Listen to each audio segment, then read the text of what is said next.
In the beginning of the episode, we are shown that all the members of Furin and Ku are fighting each other. Tsububisha, Su, Sakura, and the others are all engaged in battle, but Mariah is standing on the sidelines, scared and unable to do anything. He is no longer standing alone, so now Yu is left alone to fight the enemy. Nai is attacked and severely injured.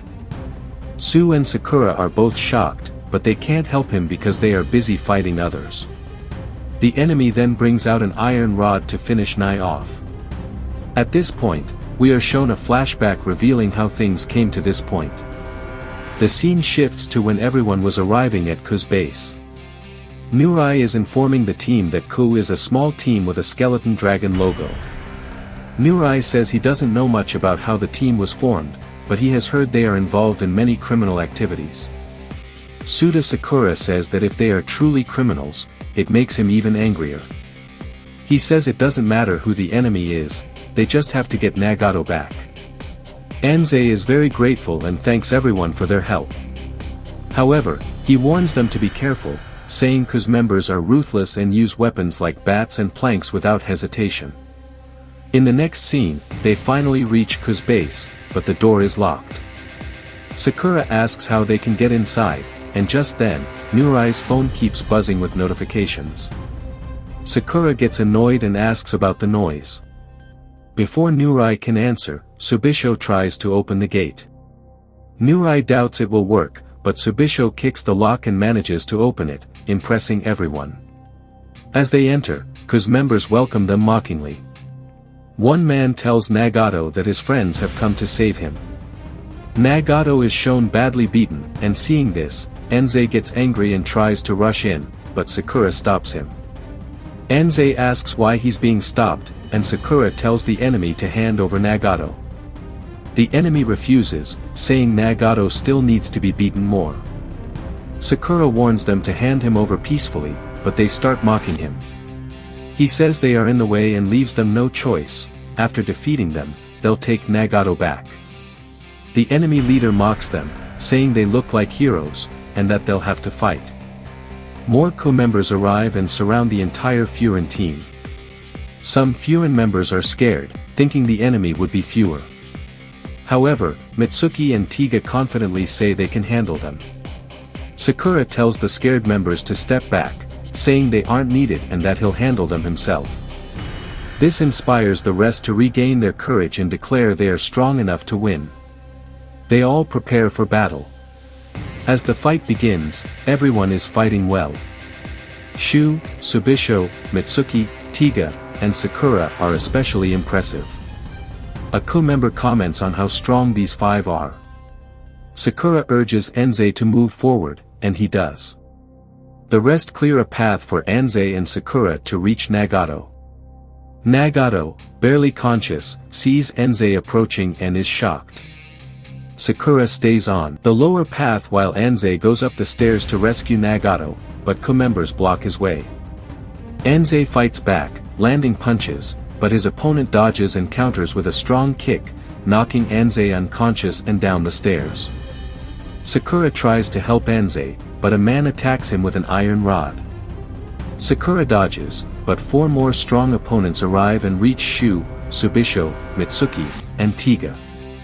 The man fighting Sakura is named Kongo, and he continues attacking with the rod, but Sakura keeps dodging. When Sakura sees one of his companions attacked, he rushes to help, but Kongo strikes him in the head and says, "Fight me first." Ku's leader is now confident. He says the five strong members were the reason Furin was winning, but now they are all occupied and can't help each other. He mocks them for walking into a trap. Nurai, watching all this, is terrified. He believes they are losing. He blames himself for Su's poor performance and for being a burden. He remembers Sakura's words telling him he's not weak. Encouraged, he decides to act, saying he is also part of Furin and must do something. He tackles an opponent to protect his teammate, but two enemies gang up on him and beat him badly. Once again, Nurai loses hope, saying he truly is useless and apologizes to Sakura. Sakura is upset but can't help because his opponent is blocking him.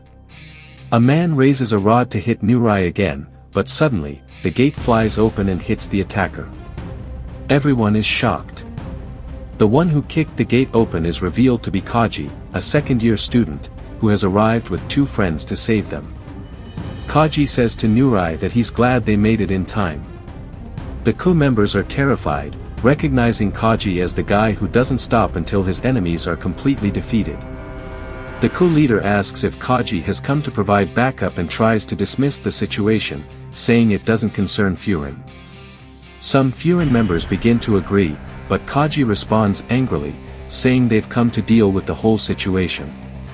He reminds them that they protect everything in this town, and if a member has a friend, that friend becomes theirs too. They will protect him. Sakura is touched by these words. The crew leader says he doesn't understand what Kajji is talking about. Kajji calls him stupid for stealing something that will ultimately hurt them. The crew members become scared. The leader tells his companions to stop being afraid and fight, even though they clearly don't want to. They attack, but Kajji and his friends easily defeat them. Kajji then tells Inamoto and Kasumi to take care of things below while he heads upstairs to confront the leader. Kasumi takes Nurai to safety while Nurai thinks to himself that he couldn't do anything and feels useless. Meanwhile, Inamoto tells his friend to hurry and defeat the enemy, they're here to support them. Kajji reaches the leader, puts the unconscious Enze aside, and prepares for battle. Sakura tries to stop Kajji, saying he wants to fight the leader. Sakura's opponent reminds him he's still fighting, but Sakura insists. Kajji and Sakura stop fighting for a moment. Kajji tells Sakura to consider his situation. Suddenly, Sakura's opponent attacks Kajji with a rod, but Kajji dodges and counterattacks.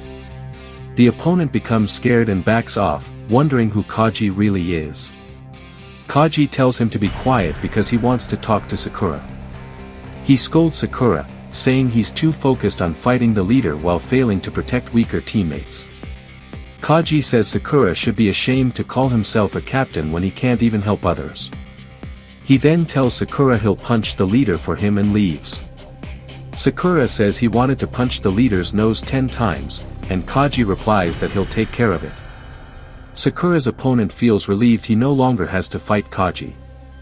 But then Sakura punches himself and declares he's ready to finish the fight quickly, saying he doesn't have time for useless talk. Subscribe to see more amazing videos on the channel in the future, and please press the like button to support our hard work. See you in the next video. Thanks for watching.